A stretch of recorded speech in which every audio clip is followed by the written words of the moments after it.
Relation toxique. Pourquoi il est temps de tourner la page et privilégier son amour propre? Quand est-ce qu'il faut dire ça suffit comme ça?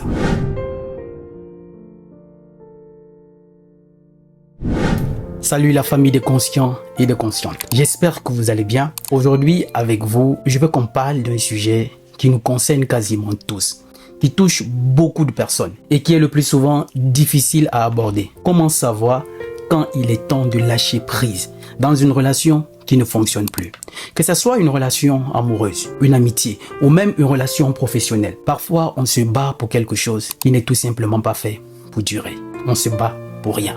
Si tu te retrouves à tout donner pour quelqu'un qui semble ne rien rendre en retour, ou si tu t'es déjà senti épuisé dans une relation, alors cette vidéo, c'est pour toi. On va explorer pourquoi forcer une relation peut te faire encore beaucoup plus mal. Et surtout, comment trouver le courage de passer à autre chose et d'avancer. Est-ce que tu es prêt? Vraiment? Alors, let's go!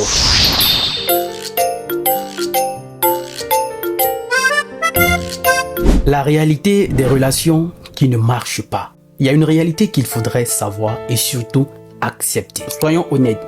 Il y a des relations qui ne sont pas censées marcher. Ça ne veut pas dire que toi et l'autre personne, vous êtes tous les deux mauvais. Non, pas du tout. Mais parfois, les attentes, les valeurs ou les besoins ne s'alignent pas. Vous êtes sur deux longueurs d'onde différentes. Prenons un exemple concret. Imaginons que tu es en couple et que tu rêves d'un avenir stable avec un mariage et des enfants, ta maison. Mais ton partenaire, lui, n'est pas du tout dans cette optique. Il préfère garder une relation plutôt légère à long terme, sans engagement. Peu importe, je dis bien peu importe combien tu essayes de lui faire comprendre que c'est important pour toi ou bien combien de fois ces choses sont importantes pour toi, ses priorités sont ailleurs. Tu te sens frustré, tu te sens incompris, mais tu continues d'espérer qu'un jour, cette personne changera d'avis. Mais c'est justement où se situe le problème. C'est là le problème. Vous êtes sur deux longueurs d'onde différentes. Et ce décalage, tu ne peux pas le combler tout seul. Peu importe combien tu vas t'investir. La vérité, c'est que vous ne voulez pas tous les deux la même chose. Et dans ces situations, il vaut mieux reconnaître que vous êtes peut-être incompatibles et que ce n'est pas forcément une question d'amour, mais d'objectif de vie. Acceptez la réalité. Tout commence par là. Acceptez l'impossible. Là, tu te dis peut-être, mais je l'aime tellement. Je ferai n'importe quoi pour que ça marche. Oui, et ça, c'est normal. C'est vraiment normal de vouloir se battre pour une relation. Mais voici un autre exemple qui te fera peut-être comprendre, qui pourrait te parler. Disons que tu es dans une amitié où tu es toujours celui ou celle qui appelle, qui propose des sorties, des discutes. Et à chaque fois, c'est toi qui fais le premier pas. Ton ami de l'autre côté, il ne prend jamais d'initiative. Il ne t'appelle pas. Et si tu ne tends pas la main, vous ne vous voyez quasiment pas. Au bout d'un moment, tu te demandes, est-ce que cette personne tient vraiment à moi? Et il y a une réalité qu'on a souvent du mal à accepter. Tu ne peux pas forcer quelqu'un à être là pour toi. Si cette personne n'est pas capable de faire l'effort, même un petit geste pour nourrir cette relation, il est peut-être temps de reconsidérer l'importance que tu lui accordes. Parfois, les gens n'ont tout simplement pas la même énergie à investir dans une relation. Et tu ne peux pas les forcer. Ça fait mal, mais c'est la triste réalité.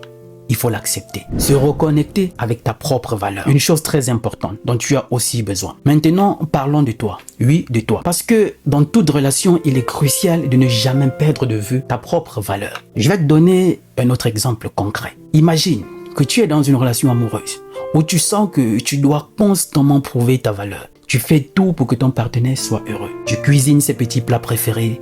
Tu fais des efforts pour être toujours disponible, toujours présent. Tu annules même tes petits plans, tes petits rendez-vous avec tes amis juste pour passer du temps avec cette personne. Et malgré tout ça, tu n'as pas l'impression que c'est assez. Et tu te demandes ce que tu dois faire encore pour que cette personne te montre enfin plus d'amour, plus d'attention, qu'elle soit vraiment disponible. Allez, stop, arrête. Ton bonheur, ta valeur ne devrait jamais dépendre de quelqu'un d'autre. Si tu te rends compte que tu es dans une dynamique où tu dois te sacrifier constamment pour recevoir ne serait-ce qu'un petit signe d'affection ou de considération, ou encore de respect, c'est qu'il y a un problème, un gros problème. Tu n'as pas besoin de te changer pour être digne d'amour. La personne qui te mérite, vraiment, c'est celle qui t'accepte exactement tel que tu es, sans que tu n'aies à te tordre dans tous les sens pour obtenir son attention ou son respect. Pourquoi c'est nécessaire de tourner la page? Pourquoi est-ce si important de tourner la page quand une relation ne fonctionne plus? ne fonctionne pas. Parce que parfois, continuer à s'accrocher à quelque chose qui te fait plus de mal que du bien, c'est s'empêcher de grandir, c'est s'empêcher d'être heureux. Je vais te partager mon histoire. Une amie à moi était dans une relation pendant plusieurs années. Tout se passait bien. Ils s'aimaient vraiment.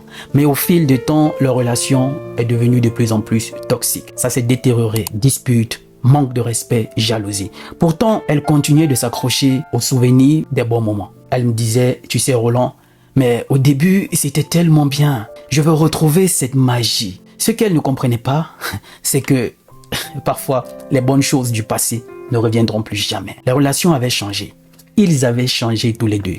Et tourner la page ne signifie pas que les moments heureux n'ont pas compté, n'ont pas existé. Ils ont compté, mais la vie avance. Et parfois, on doit laisser le passé là où il est pour pouvoir créer un avenir plus sain. Comment avancer après une rupture? Là, c'est un modèle de guérison. Comment faire pour avancer? Une rupture, qu'elle soit amoureuse, amicale ou autre, c'est toujours difficile et très difficile. Voici ce qui a fonctionné pour moi et pour de nombreuses personnes que nous suivons en privé, qui nous ont toujours jusqu'ici fait que des retours positifs. Et peut-être ça fonctionnera pour toi, ça va peut-être t'aider. Après une rupture difficile, ce qui m'a vraiment aidé, c'est de me reconnecter avec moi-même, avec ce qui me fait vibrer. Reprendre des activités que j'avais mis de côté, redécouvrir des passions. Par exemple, j'ai recommencé à peindre et à jouer de la guitare. Oui, à jouer de la guitare. C'est deux choses que j'avais laissé tomber parce que j'étais tellement absorbé par ma relation. Revenir à ces deux activités